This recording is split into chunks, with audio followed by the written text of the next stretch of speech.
જો તમે નવી કાર લેવા જઈ રહ્યા છો અથવા તમે નવી કાર લીધી છે તો તમને આ માહિતીની ખબર જરૂર હોવી જોઈએ કે આપણા કારમાં કયા ભગવાનની મૂર્તિ અને કયા આકારમાં રાખવી જોઈએ. તો ચાલો જણાવી દઉં. તમે કાર લ્યો છો તો તમારે કયા ભગવાનની મૂર્તિ અને કયા આકારની મૂર્તિ તમારે રાખવી જોઈએ.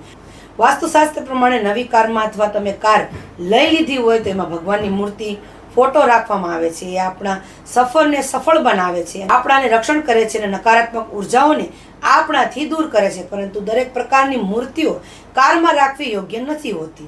જેમ કે ધ્યાન મુદ્રામાં ગણપતિ દાદા, મહાદેવ અથવા અન્ય દેવી દેવતાઓની મૂર્તિ બનતી કોશિશ ન રાખવું જોઈએ.